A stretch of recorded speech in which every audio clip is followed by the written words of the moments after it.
Good evening, everyone, and thank you for joining us for the 2020 Wisconsin Big Idea Tournament. My name is Jennifer Souter, and I'm the Director of Patents and Licensing here at WiSys.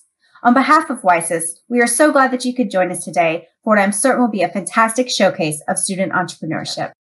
I would like to thank all the teams, university colleagues, family members, and guests for joining us today. In just a few moments, you will see pitches from 7 different teams from 6 different UW campuses. Teams competing today either secured their spot by winning first place in their local campus qualifier or through WiSys' own at-large round. Teams will be competing today for 3 cash prizes, with the first place winner taking home $2,500 courtesy of Idea Fund of Lacrosse, the second place winner taking home $1,500 courtesy of Generator, and our third place winner taking home $750 from Charter Bank. As today's competition is focused on evidence-based entrepreneurship and lean startup learning, students pitching today will be judged not only on the business idea itself, but also their use of the business model canvas, their ability to design and test their hypotheses and assumptions, as well as their ability to pivot as needed. Speaking of judging, I would like to take this opportunity to recognize and thank our esteemed panel of judges who kindly donated their time in support of this year's tournament. From Generator, we have Troy Vossler. From the Center for Technology Commercialization, we have Idella Yambin. From CoLab, Elaine Coughlin. And from our own WiSys Advisory Committee and Sundara Mar LLC, Joe Allred. On behalf of WiSys, we are thankful again for your time and really appreciate your support for this event. As part of the WBIT at Home, students were able to also participate in a virtual speed networking session held last week. This special session engaged mentors from across the state who lent their expertise, offered advice, and will hopefully help make a connection or two for participating teams as they continue their entrepreneurial journey beyond the state competition. I would like to personally thank each of our mentors who took part in last week's session. We are so grateful for your time and support. Last but not least, I would like to give a big shout out to our 2020 competition sponsors. We are grateful for the continuous support from our event sponsor, the University of Wisconsin System, our campus match sponsors from the WEDC and Market & Johnson, our prize sponsors from Idea Fund of Lacrosse, Generator, and Charter Bank, and our supporting sponsor at Xcel Energy. We are grateful for your support, and this event could not have been made possible without you. Now, without further ado, I am pleased to present the 2020 pitches for the Wisconsin Big Idea Tournament.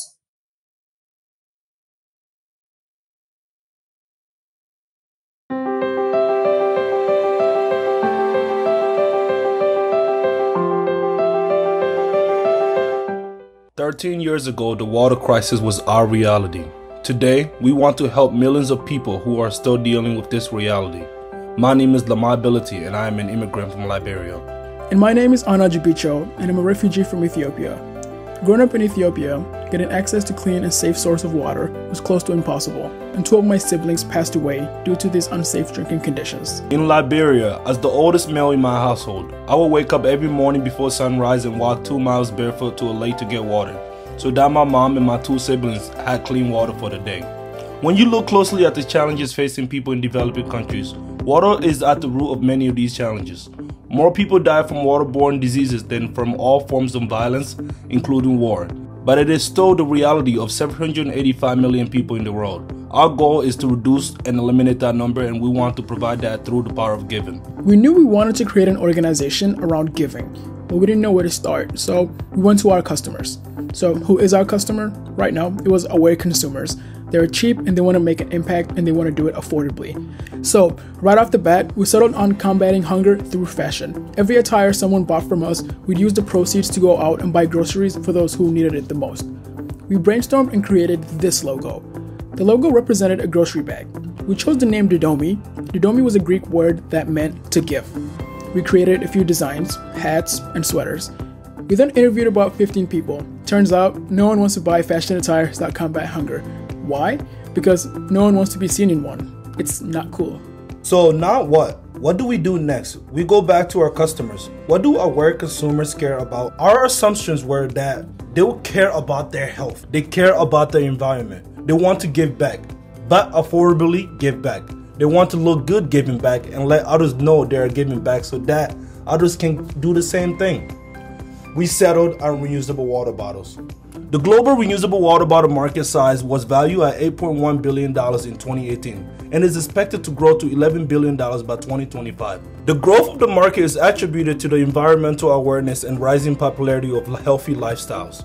This is a young and emerging market. The reusable water bottle market will slowly eat away at the $60 billion plastic water bottle industry, and we would love to help that. So, what about the logo? Do we have to make another one? Nope. We simply rebranded. It was a grocery bag, but now the logo is actually a person crossing their finger. It represented hope. The name Didomi still meant to give hope. We had a chance to give it back. So, for every bottle that consumers purchased, we work with our nonprofit partner Water is Life to provide 10 years of clean, safe water for those who need it the most.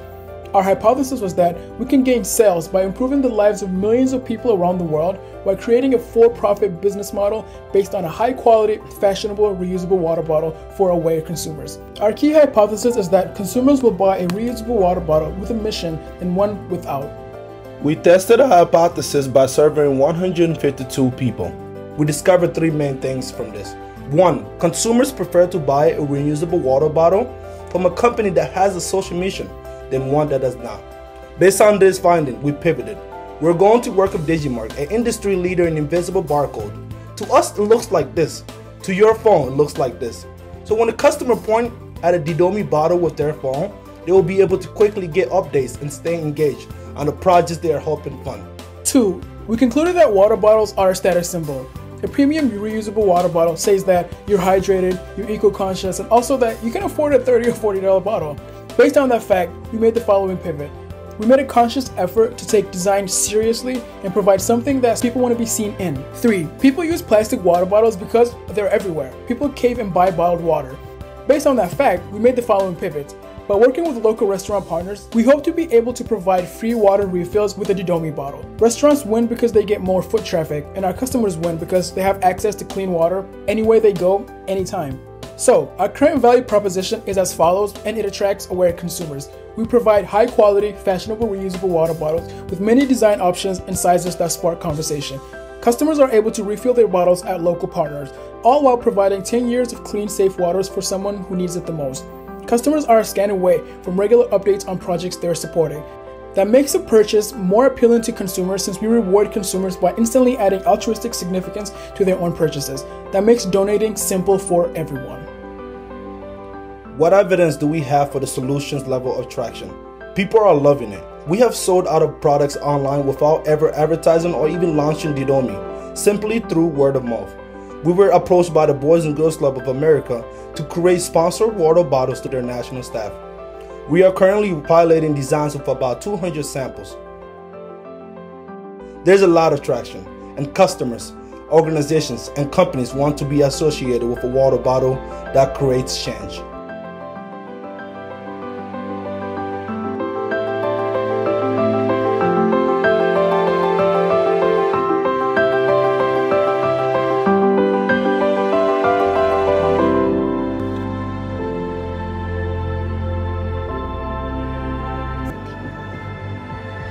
So, 785 million people don't have access to clean, safe waters. But we know how to get every single person on Earth water right now. No one should have to drink disease-filled waters. They don't have to. We believe that every single person in the world should have access. We're going to do that. One bottle at a time.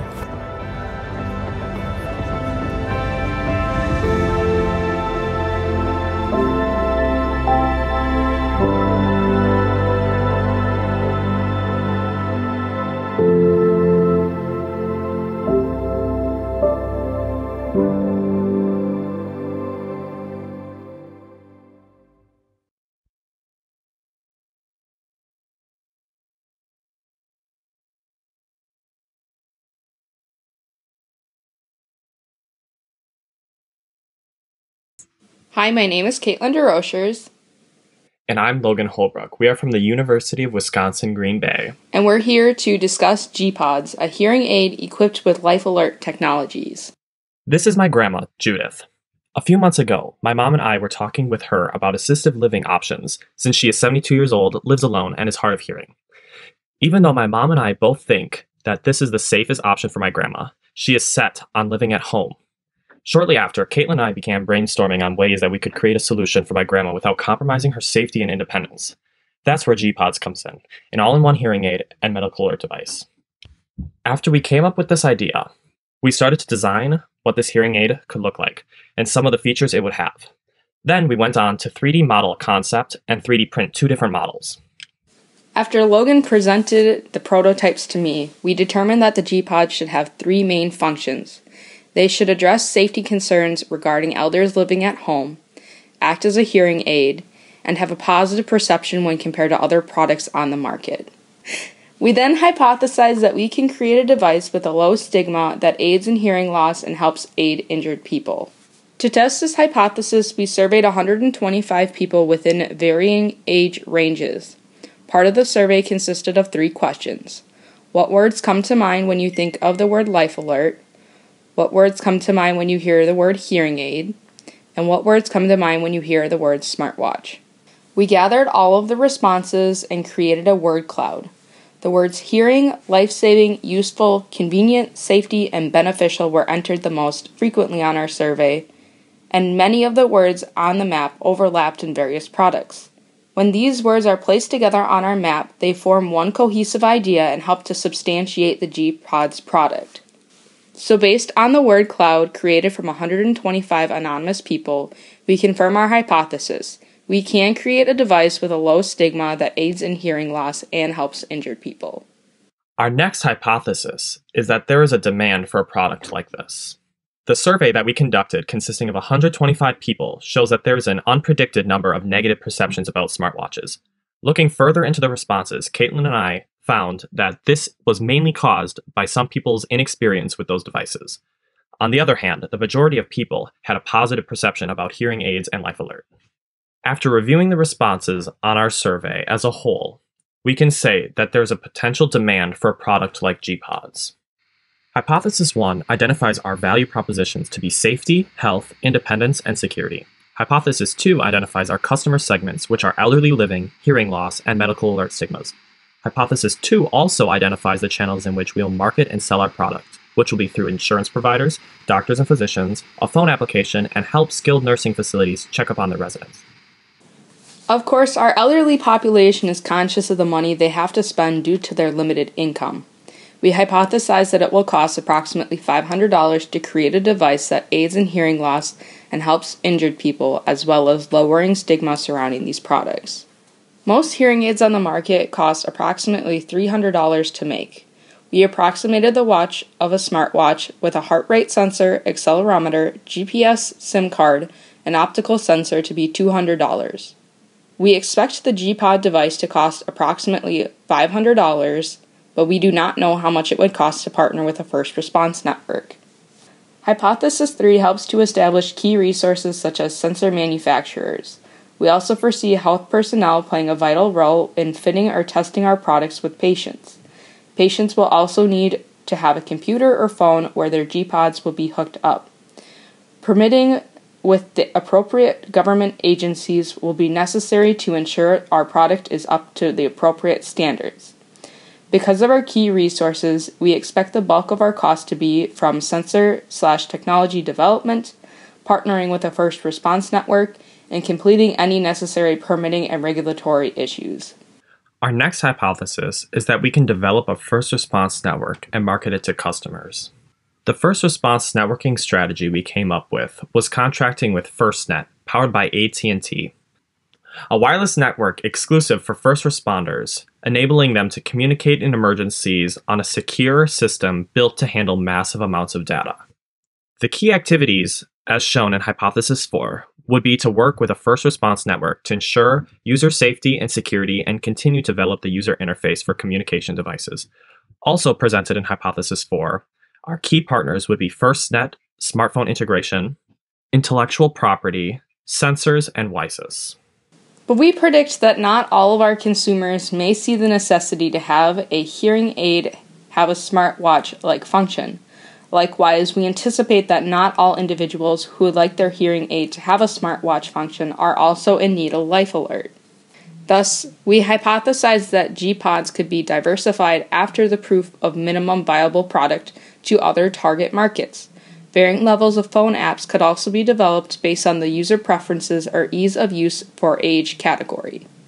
After Caitlin and I started brainstorming new ways to diversify our product lineup, we came up with another feature to help better safety measures in GPods.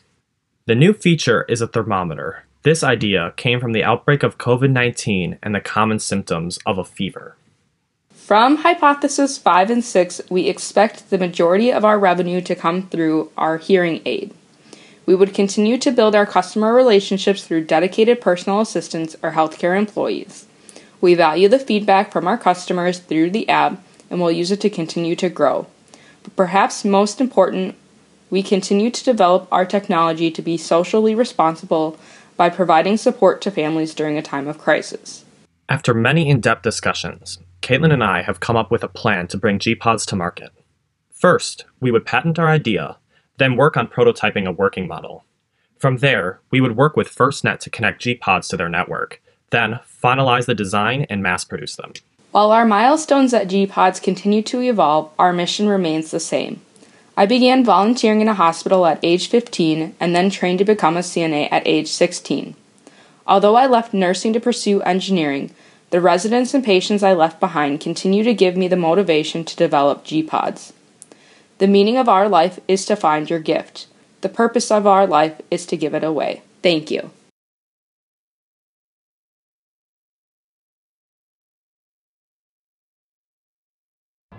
Hi, my name is Lauren Nelson, and I am a junior studying marketing at UW Milwaukee. Today, I'm going to introduce you to my company, Lavore. Lavore is an organic hair care company whose mission is to desegregate the hair care industry. In today's presentation, I'll be breaking down Lavore's journey into 4 different phases. In phase 1, we started with custom wigs. My original hypothesis was that physically active women would pay to have alternative hairstyles to reduce stress and save time. This hypothesis originated from personal pains I was feeling on a day-to-day basis. Being on the women's tennis team, I needed a way to go from 3 hours of training to getting ready for student clubs and meetings with having only about 30 minutes to prepare. I resorted to making custom-made wigs for myself that closely resembled my own hair. In my dorm room, I would spend about 6 to 8 hours making each wig, and I sold a total of 4 wigs around the price of $300 each. From there, I wanted to look for a way to make this side hustle into a sustainable business. I began my customer discovery where I interviewed 15 women who had worn wigs before and 15 women who had never worn wigs at all. Through these interviews, I was looking to understand the pain points of styling hair in comparison to time. And I wanted to know if these custom-made wigs would be something to solve their everyday hair problem. My value propositions consisted of convenience and customization. And I quickly learned that not everyone was experiencing as much of a time crunch as I was, but through my interviews, I was able to learn something much more valuable. I found that 21 out of the 30 women would prefer to wear their natural hair. I also found that about half of the women who would rather wear their natural hair either had problems with currently managing their hair or didn't have the proper products needed to get their desired outcome. Through these interviews, I was able to discover that women do want to wear their natural hair. They just want to look and feel good while doing so. As I began to explore the market, I wanted to validate that this was something people would pay for. Going into phase 2, I had 2 hypotheses. First being, health-conscious women would pay for safe and high-quality products in a way that decreases everyday hair issues. The second hypothesis was salons and retailers would pay for safe and high-quality products in a way that increases their revenue. I started by putting a poll on my Instagram page asking who would be interested if I were to sell organic hair care products. I received 31 responses, with 25 of them being, yes, I would love that. In June of 2019 is when I began to develop my first MVP, which was originated from my mother's homemade organic hair care recipes. I then started to experiment with the recipes myself. I conducted 4 testing phases during this period and discovered the following: consumers' pain points with non-organic hair care products, products consumers value most, and pricing points. Starting with 30 units, I was able to sell 10 units at the price of $5 and $8. I then gave the remaining 20 products as samples to a variety of different hair types to test the product's versatility. The value proposition of these products were that they are all natural, provided moisture, help tame frizz, helped stimulate hair growth, and so much more. Continuing to use the lean startup methodology, we began to define the following using our business model canvas. Our customer segments consisted of health-conscious youth, mothers, natural hair institution and retailers, and lastly, independently employed hairstylists. I conducted a survey which consisted of 58 potential customers. When asked, when choosing hair care products, which of the following factors is most important to you, the highest chosen option was quality, with the second being product ingredients. When asked, what are some of your biggest hair concerns, over 55% of the surveyors responded that having dry hair and the lack of hair growth were top on their list of concerns. According to Statista, in 2018, the global hair care market is estimated to be worth over $87 billion. By 2025, it is estimated to be over $105 billion. Lavore projects to have a total addressable market of approximately $2 million by 2022. After receiving feedback from the 20 samples, I found that the products did not transfer well between a few of the hair types, so I decided to stop selling to perfect the recipes and save our soon-to-be reputation. During this product development phase, I took 5 months to refine my product line, perfect my recipes, study the market, create the needed connections to continue expanding my company, and build a team. I cold called over 40 locations around the Midwest to understand how I could get my products into market. 15 of these locations were in Milwaukee, and I walked into each of these businesses to speak with the owners. From this, I received mentorship from owners of top salons, store owners, and hair schools to help continue guide me to where I want to be. During this phase, I also created a second version of my MVP to continue my testing once my recipes were finalized. One of the most important things I realized I needed was a strong team member, which is one of the key resources to scaling my company. I was fortunate enough to find my now partner, Jonathan, who is now the CFO and head of operations. Another huge part of Lavore's success comes along with the personal touch I add, as Lavore goes hand in hand with my personal brand as well. January and February, I placed my products into 4 retail locations. Due to limited capacity, we focused primarily on the new retailers and slowed down on e-commerce. Before we did that, we had one more sale, and in 3 days with no paid marketing, we made $412. In a 6-month time period, with no paid and reduced marketing due to capacity, revenue totaled $2,300. In February, we participated in a business plan competition where we won $5,000. We invested that money into rebranding and inventory. We also partnered with a photographer and designer who will continue to help us visually communicating our story. One of our biggest risks during this period was purchasing hundreds of bottles and ingredients of inventory and having no one purchase them. By participating in this competition, we learned we needed people who were familiar with this industry to scale most effectively. We now have an advisory board of 3 strong mentors. We have used all of these phases as our ultimate MVP, and we are now partnering with a contract manufacturer to continue scaling. Through them, they will make, store, and fulfill all product orders, allowing us to focus on sales, marketing, and building a solid brand. Our goals for the remainder of the year is to have our products sold in Whole Foods, release our men's line, and have over $100,000 in total sales. Thank you for joining us on our journey, and we hope that you too can make every day a good hair day.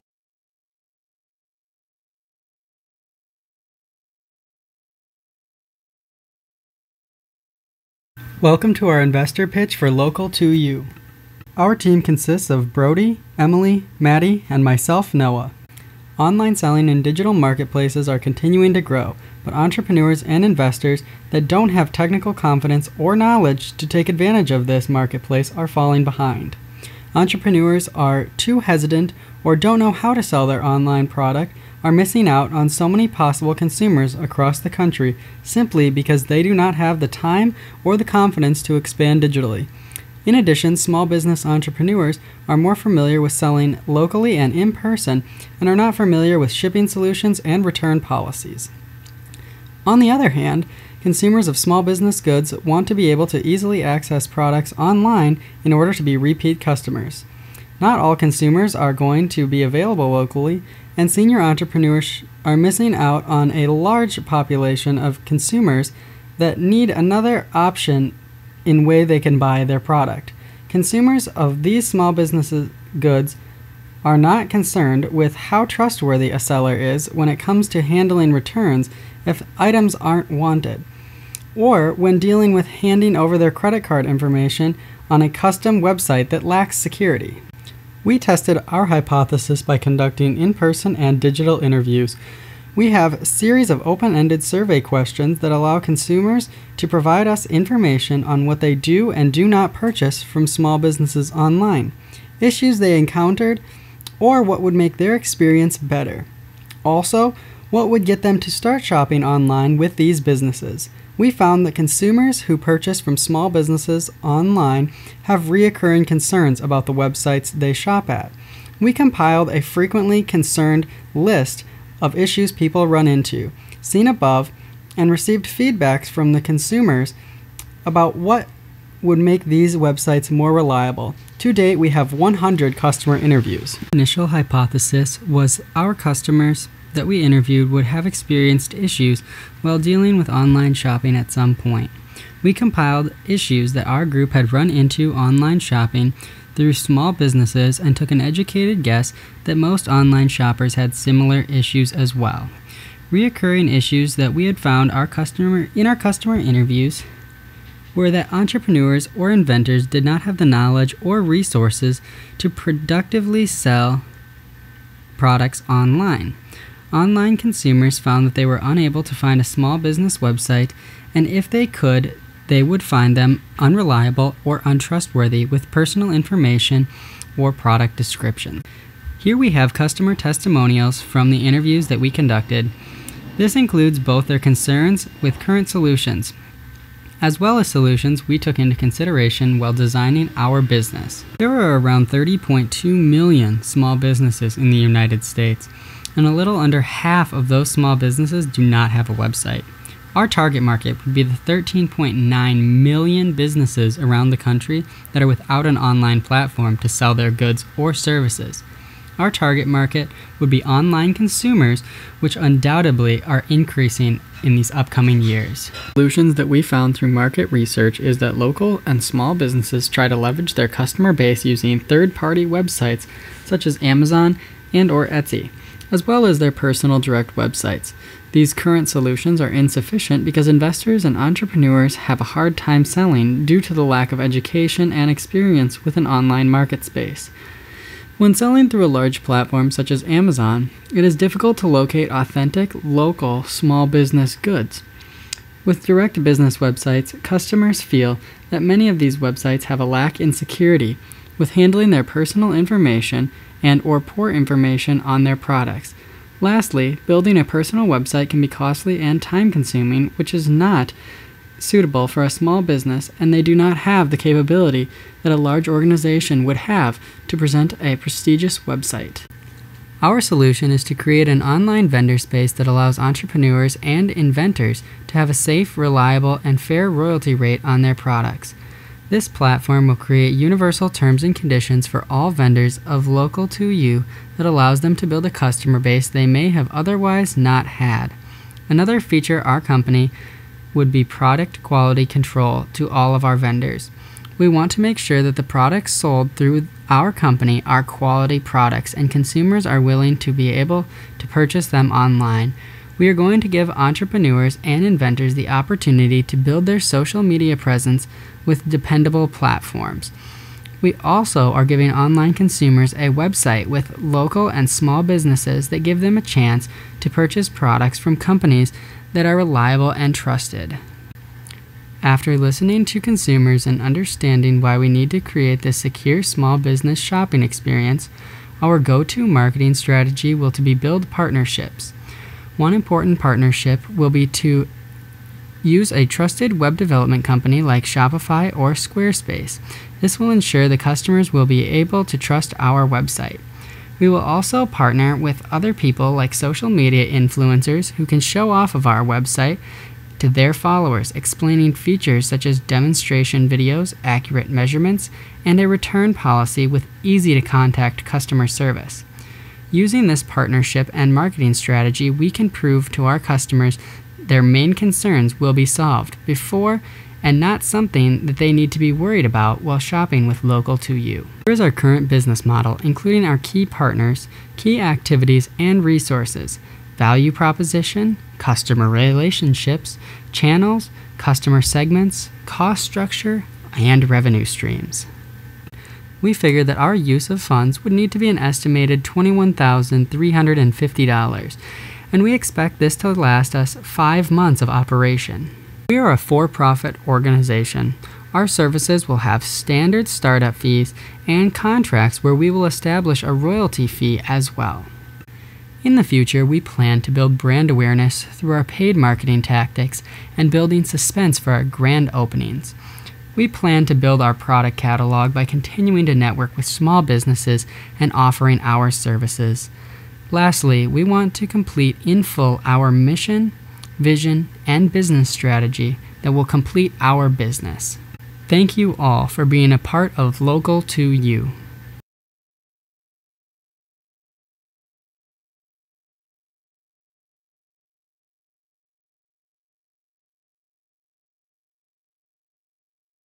It has been a long-standing notion that knowledge is power, and in today's political climate, the knowledge of the presidency has created an overreaching branch that dictates American lives. Prexo is here to check the executive branch. We are providing citizens the tool of information, allowing them to have a say in presidential actions. We are tracking the president through executive orders, giving users the ability to filter, comment, and communicate with the White House. We are putting the power back into American hands. Hi, I am Abby Merrill, and I am CEO and founder of Prexo. I'm currently a student at UW Oshkosh studying political science and anthropology. I first became interested in politics when I was in high school, and I came across the startling fact that only 19% of Americans say they trust their government. After learning about the lack of trust felt by American people, I wanted to create an accessible way for Americans to learn and feel empowered about their government. That is where my journey began. My journey began in 2018 when I worked for the U.S. Senate and a nonprofit organization that focused on student involvement in elections. Hi, my name is Ian McDonald, and currently I am the Public Relations Manager and co-founder of Prexo. In Our Hands was the first company I started when I was a junior in high school. It was a political app that notified users on state legislation. Although we did get it uploaded into the app stores, In Our Hands never gained traction. However, it was important because it was the first steps for us to create Prexo, helping us build and grow stronger from the lessons learned earlier. 3 things that we learned from In Our Hands that we've implemented into Prexo are 1, that people are interested in big picture policies, 2, how to validate a revenue model, and 3, that there are already apps that track state and federal legislation. However, there are no apps that track executive orders. When we started Prexo, we had a large foundation to base our company on, but that does not mean we didn't face challenges. We already knew that an app that follows executive orders was possible from our work with In Our Hands, and the validation from our student developer team who have just finished our beta version for Prexo, which is available for download. We also knew from our interview with In Our Hands and Prexo, over 200 in total, that people want to be involved with the presidency. But we are still validating the price that users would pay for an upgrade of Prexo and what they would want to pay for that upgrade version. We also struggle to pinpoint our exact target market for this app. Through our interviews, we learned that people do not like ads.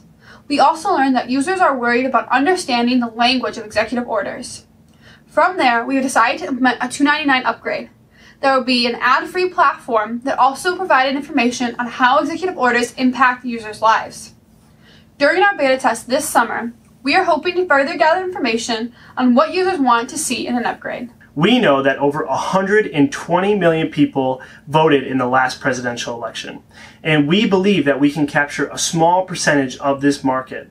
However, we need to narrow down the subgroups in order to directly reach the people and build the app that they want.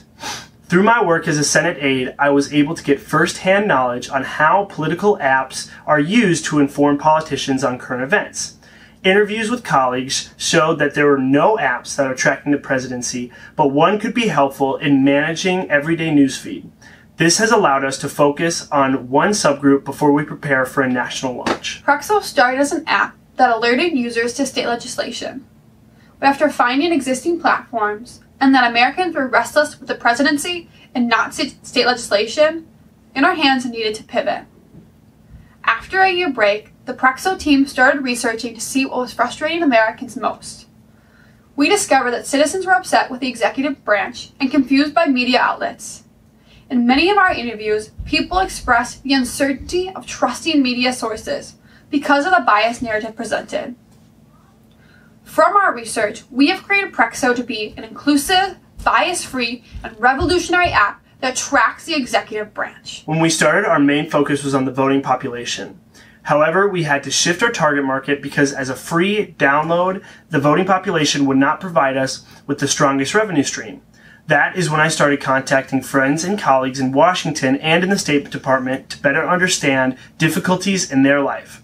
From there, we have focused on creating a $2.99 upgrade that could be implemented in a subscription service for a Senate or political office to filter, understand, and share thoughts on specific executive orders. We know this will be impactful because many offices already have similar software for congressional legislation, and we are breaking into the market that follows the U.S. president. When we began the business idea for Prexo, we reached out to student developers in early last year. When they agreed to help develop the app, we moved forward by entering many pitch competitions. Our first competition that we won was Culver's Business Model Contest. However, many of the other contests that we entered to were canceled because of COVID-19. However, that did not stop us from moving forward. We were a part of the UWO Accelerator program and got funding from GoUDC.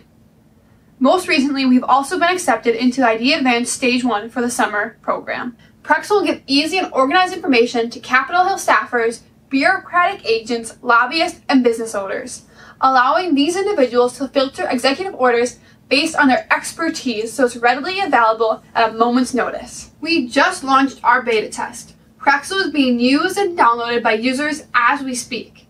And from our software, we are gaining feedback and critiques on how to better improve our platform.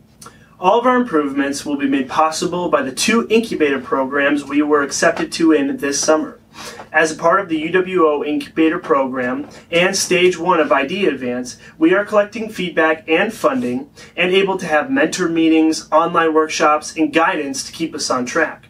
After the revisions from this summer, we will complete development with the money we have saved to launch Prexo in October 2020, just in time for the presidential election. Prexo is 4 years in the making. 4 years of trying to best understand how Americans can feel empowered in politics. In those short 4 years, we have started 2 businesses, created 2 apps, and are breaking into a completely new market of engaged citizens who want to check the power of the presidency. We are a company made by the people who are fighting for the people's right to have a voice. Support us and be a part of this revolution. Thank you.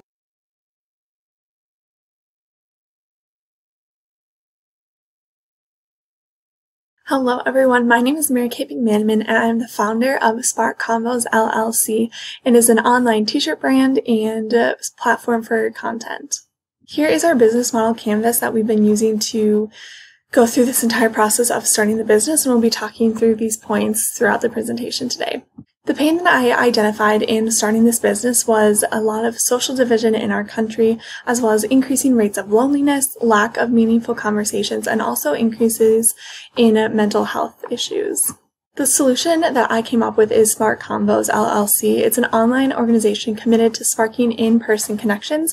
We do that through t-shirt sales as well as blog and online content. The assumption that we made right off the bat is that this would be a desirable product and service. One, the product being with the t-shirts, that they're products that individuals would want to wear and that they would want to use to increase their ability to connect with the people around them, as well as using those resources through our blog to add value. As far as viability, the consumers will pay a higher price for a t-shirt brand that they align with. You can buy a t-shirt at Walmart for as little as $5, but we assumed that people would pay more if they align with our values. Third, it's going to be a feasible business to start this brand and run an online t-shirt company.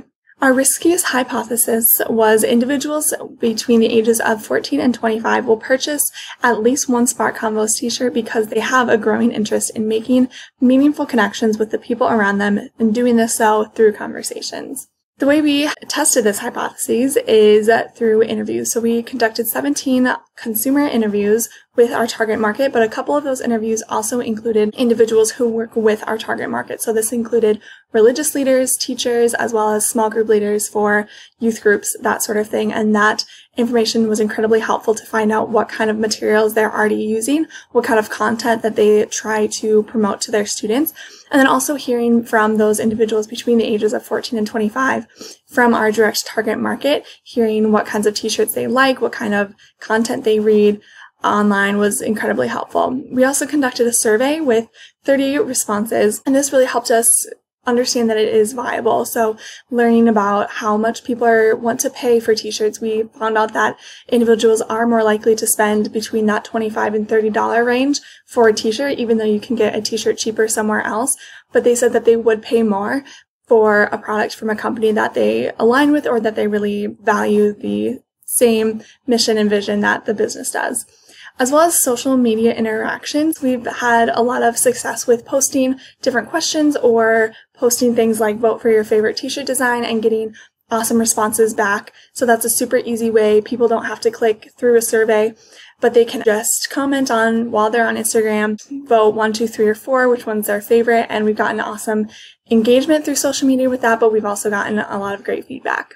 We have pivoted from our initial assumptions and hypotheses. So as I talked about before, our target market is people in the United States ages 14 to 25. We did narrow that down from our original target market of individuals 16 to 35.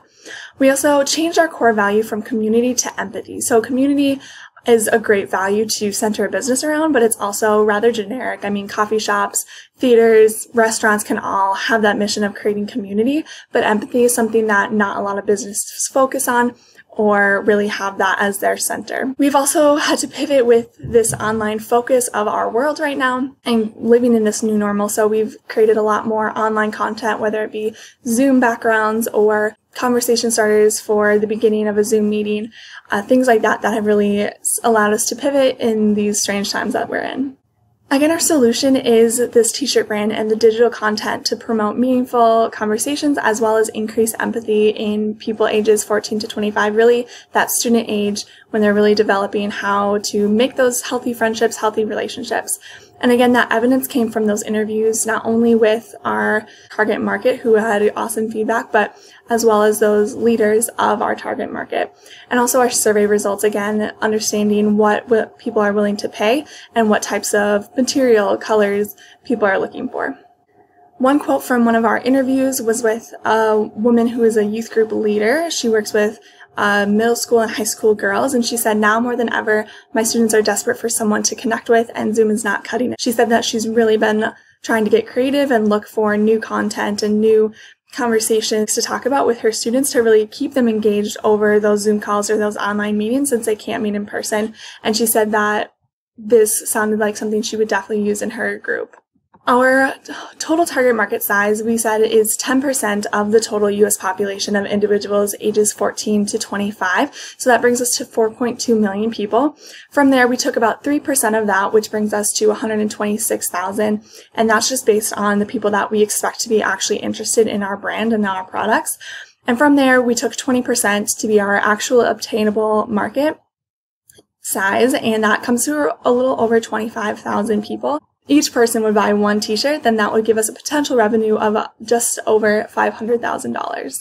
Our marketing strategy, we've really focused on creating a consistent logo and branding across all of our platforms, Facebook, Instagram, our website as well as an ambassador program. We're going to bring individuals in to really be brand representatives so that we can really represent every single area of our target market, as well as using search engine optimization and Google Analytics to track how our online marketing is doing. And of course, social media is huge for an online business.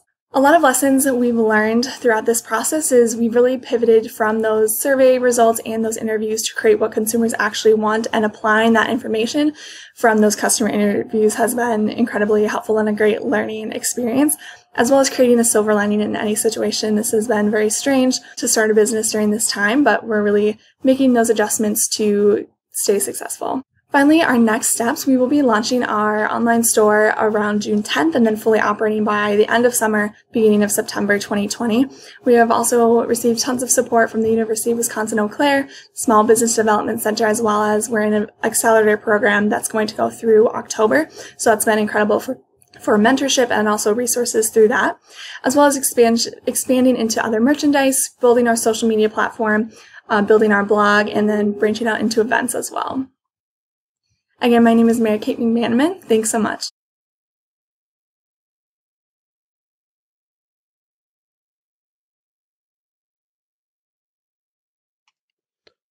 Hi, I'm Justin Bryan, and I'm here to represent 20 Credit Studios today and talk about Ninja Scarf, an upcoming 2D action-adventure platformer game.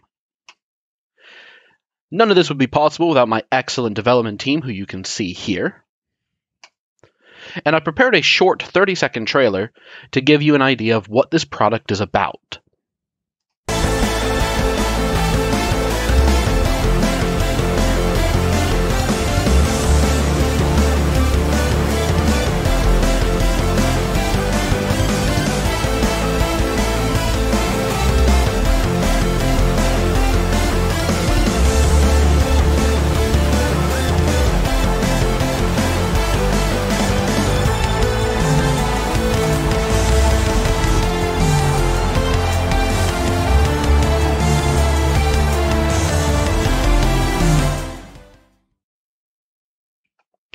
Alright, so I hope that gives you a good idea of what our game's about, how the game looks, and how the game feels. I just want to go over a couple of statistics from the game design industry. It's an extremely competitive industry with a very high workload, but it is lucrative, with $43 billion in sales as of 2018 and over 164 million adults playing video games. At 20 Credit Studios, we think that 1 hour equals $1. That's our value proposition. That's how we are focusing on this. We want players, for every hour they spend, to only have to spend $1 on our product. It's extremely important to us that this is quality entertainment. Our process has been long. This project has been going on for 2 years, and we meet 2 weeks every Sunday to formally discuss the project. We have over 2,000 work hours into this project, 20,000 lines of computer code, and over 500 art assets, most of those being hand-drawn animations.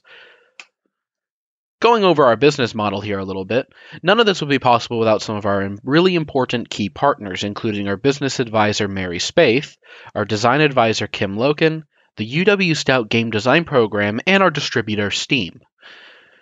As far as key resources go, none of this game could have been made without Game Maker Studio 2, Steam, Git, Discord, Google Drive, or Piskel.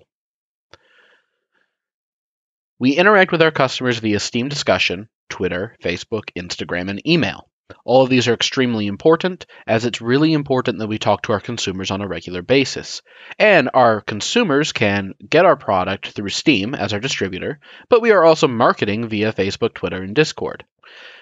We are gearing towards ages 7 and up, and we are also targeting demographics of video game enthusiasts, game designers, and kids. The startup cost has been reasonably cheap at $500 and with a projected revenue stream of selling 1,824 copies over the course of the first year. This game is absolutely desirable. 2D video games have risen in popularity. Such games as Hollow Knight and Salt and Sanctuary are evidence of this.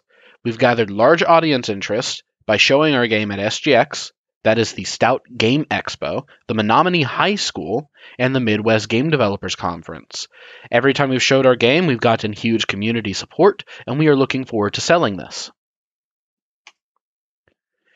Similar games have sold extremely well. That makes this product viable. Based on our exposition feedback and the industry data, we've gauged $5 as what consumers will pay. Anywhere between 5 and 10, and sometimes higher than that is what our research has showed us, but based on our value proposition, we are settling on a $5 price tag for this product. As far as feasibility goes, this game is done. It's been accepted on Steam, so we are distributing through that platform, and we are launching this game June 5th. Our process focuses a lot on consumer feedback loops. We tailor our design to match consumer feedback. An example of this is this menu you see here.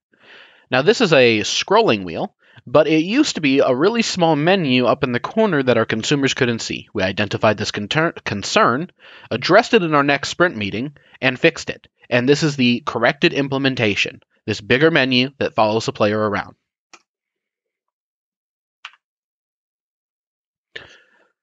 We relate to our customers via Twitter, Facebook, Discord, Instagram, and Steam, and all of these are very, very important for us. You can even check out our Facebook page linked down below, or our sites on any of the other medias here.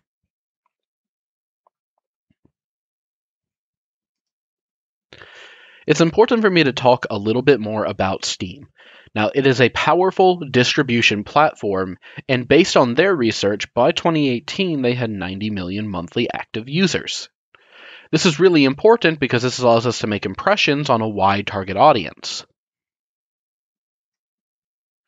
Based on the analytics, since our store page became available on May 20th, 38 people have already added this product to their wish list, and we've made over 5,000 impressions. Projecting this out for the next month, we are looking at 15,000 impressions, 3,000 visits to the page, and 114 people adding it to their wish list. Now, we can use this data to project our revenues, and over the next 5 years, we are hoping to sell 16,500 copies of the game. We are looking at profits of $57,000 after the distributor cut. To conclude, our feedback is focused on the consumer, and that's how we drive our feedback loops. This is our first product, and it is coming to Steam June 5th, and we are really excited for everybody to check it out.